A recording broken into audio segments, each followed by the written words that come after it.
विशाळगडावरच्या अतिक्रमणाचा मुद्दा सध्या चांगलाच तापला आणि यावरनं संभाजीराजेंसह महाविकास आघाडीने सुद्धा आक्रमक भूमिका घेतली। त्यानंतर विशाळगड अतिक्रमण मुक्तीला हिंसक वळण लागल्यानं जिल्हा प्रशासनाला जाग आली आहे। त्यामुळे आता विशाळगड अतिक्रमण मुक्त होणार का असा प्रश्न उपस्थित होतोय।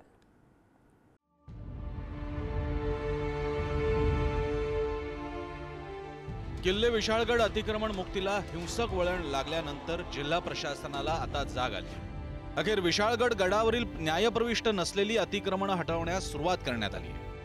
मुख्यमंत्र्यांनी संभाजीराजे छत्रपतींना अतिक्रमणावर कारवाई करण्याचं आश्वासन दिलं होतं। त्या पार्श्वभूमीवर आतापर्यंत 30 पेक्षा अधिक अतिक्रमणं जमीनदोस्त करण्यात आली। यामध्ये काही हिंदू लोकांद्वारे झालेल्या अतिक्रमणाचा सुद्धा समावेश आहे।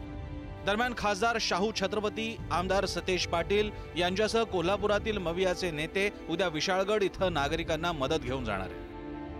मला सुद्धा अतिक्रमण काढण्याची माहिती मिळाली। त्यांनी सुद्धा मला सांगितलं, असिस्टंट एसपीने सांगितलं मला की तिथं काल मुख्यमंत्र्यांनी आणि जिल्हाधिकाऱ्यांनी जो शब्द दिल्याप्रमाणे, आश्वासन दिल्याप्रमाणे अतिक्रमण विशाळगड किल्ल्यावर सुरुवात झालेली आहे। आवाहन करायला जाणारे आमच्यासारख्यांना थांबवू नका। आम्ही तिथं शांतता प्रस्थापित व्हावी, लोकांना दिलासा द्यावा, लोकांना आधार द्यावा, यासाठी आदरणीय महाराजांनी आम्ही सगळेजण तिथं जाणार आहोत। पहिल्यापासून सगळ्यांचीच आमची भूमिका आहे की अतिक्रमण काढण्याबद्दल कुठलेही दुमत हे कुणाचंही या इंडिया आघाडीतल्या घटक पक्षाचं या ठिकाणी नाही आहे। कायदेशीर जे काही चाललेलं आहे त्यातून मार्ग निघावा। विशाळगडावरील अतिक्रमणाविरोधात माजी खासदार संभाजीराजे यांनी आक्रमक पवित्रा घेतला। त्यांनी 14 जुलै रोजी चलो विशाळगडचा नारा दिला होता। मात्र संभाजीराजे गडावर पोहोचण्यापूर्वीच हिंसाचाराचा उद्रेक झाला। यावेळी गडावर आणि गडाच्या पायथ्याशी असलेल्या गजापूर गावामध्ये वाहनांची, घरांची तसंच इतर मालमत्तांची जोरदार नासधूस करण्यात आली। या प्रकरणानंतर एकूण 4 वेगवेगळे गुन्हे दाखल झाले असून आतापर्यंत 21 जणांना अटक करण्यात आली। दरम्यान शिवभक्तांवरील गुन्हे मागे घ्यावेत या मागणीसाठी संभाजीराजे छत्रपतींनी शाहूवाडी पोलीस ठाण्यात 1.5 तास ठिय्या मांडला। अनेक शिवभक्तांच्यावर गुन्हा नोंद केलेला आहे,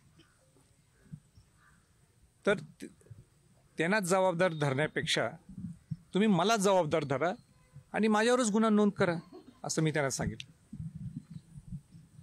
मग अनेक जो तास 1.5 तास जे तुम्ही म्हणता की बरीच चर्चा चालू होती, बरीच चर्चा झाली। त्यात मी त्यांना सारखं विचारत होतो की माझ्यावर गुन्हा नोंद झाला आहे का, आणि त्यांनी आता शेवटपर्यंत त्याचं उत्तर दिलं नाही मला। दरम्यान विशाळगडाच्या पायथ्याशी झालेल्या तोडफोडीबद्दल मुस्लिम समाज आक्रमक झाला आहे। या प्रकरणी संभाजीराजे छत्रपतींना अटक करावी अशी मागणी मुस्लिम समाजाच्या वतीनं करण्यात आली। या संदर्भात मुस्लिम बोर्डिंगकडून जिल्हाधिकाऱ्यांना अटकेसंदर्भातील निवेदन देण्यात आलं। तर संभाजीराजे छत्रपतींना जाणीवपूर्वक गोवण्याचा प्रयत्न होत असल्याचा आरोप शिवभक्तांनी केला। विशाळगडावरती जर टोकाचं अतिक्रमण होत असेल आणि त्या ठिकाणी म्हणजे दहशतवादी कारवाया जर होत असतील आणि त्या ठिकाणी झालेल्या प्रक्रियेनंतर जर कोणतरी छत्रपती संभाजीराजेंविषयी वेगळी भूमिका घेत असेल, संभाजीराजेंवरती तिथले खासदार असतील, पालकमंत्री असतील, अनेक राजकीय नेते मंडळी जर वेगवेगळ्या पद्धतीने टीका करणार असतील तर महाराष्ट्रातला शिवभक्त तुमच्या कोल्हापूरच्या राजकारणापायी हे खपवून घेणार नाही। आणि महाराष्ट्रामध्ये शिवभक्त म्हणून आम्ही सर्वजण वेगवेगळ्या पद्धतीनं या गोष्टीचा निषेध करू। महाराष्ट्रातला शिवप्रेमी आणि शिवप्रेमी जनता हे कधीही खपवून घेणार नाहीये। आणि छत्रपती संभाजीराजे यांच्याबरोबर अखंड महाराष्ट्रातला, अखंड हिंदुस्थानातला शिवप्रेमी या ठिकाणी एकजुटीने उभा आहे। याचा जर का छत्रपती संभाजीराजे यांना असं चुकीच्या पद्धतीनं घेरण्याचा प्रयत्न कोण राजकारणी करत असतील त्यांचा तर निषेधच करतो। दरम्यान विशाळगडावर झालेल्या हिंसाचारावरून MIMचे माजी खासदार इम्तियाज जलील यांनी संभाजीराजे छत्रपतींवर निशाणा साधलाय। हिंसक आंदोलनाचं नेतृत्व करणारे तुम्ही खऱ्या अर्थानं शाहू महाराजांचे वंशज आहात का असा सवाल जलील यांनी उपस्थित केला। सगळ्याचं नेतृत्व कोण करत होते की जे आपल्याला स्वतःला शाहू महाराजांचे वंशज म्हणतं। मी संभाजी महाराजांना एक प्रश्न विचारतो की तुम्ही दिल्लीमध्ये मला शाहू महाराजांची एक पुस्तक दिली होती, मी आपल्याला हात जोडून विनंती करतो संभाजी महाराज की ते पुस्तक एकदा वाचा की संभाजी महाराज कोण होते, शाहू महाराज कोण होते। आणि ते शाहू महाराजांचे आपण वंशज असेल तर कुठे ते होते आणि आपण ज्या प्रकारे हे जाळपोळाची घटना घडत होती त्याचं नेतृत्व आपण करत होते, याच्यापेक्षा काय दुर्दैव असणार आहे. जे जातीय रंग देण्यात यायला लागलेलं आहे, तर पहिल्यांदा जर कोणाचं अतिक्रमण जर तिथनं निघालं असेल तर ते प्रकाश पाटील आहेत, वेल्लाळ आहे.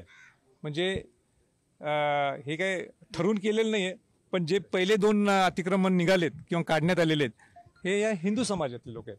म्हणजे ते हिंदू मुस्लिम जे लावा लागलेले आहेत किंवा अनेक लोक त्याला अटॅच करतात, हा तो विषय नाही. माझा तो प्रामाणिक हेतूच होता की विशाळगडमधली ज्यांचं अतिक्रमण आहे, ज्यांचं नोंद आहे सरकारमध्ये, ते अतिक्रमण सगळ्यांचं निघालं पाहिजे. तिथं विशाळगड अतिक्रमण प्रकरणी आंदोलन होणार आहे याची कल्पना असूनही प्रशासनानं कायदा आणि सुव्यवस्था सांभाळण्याची योग्य ती खबरदारी घेणं अपेक्षित होतं. तसंच या अतिक्रमणांचा मुद्दा न्यायप्रविष्ट आहे, ती अतिक्रमणं वगळता इतर ठिकाणी वेळीच कारवाई करायला हवी होती. त्यामुळे हिंसाचाराची घटना टाळता आली असती. शेखर पाटील, पुढारी न्यूज, कोल्हापूर.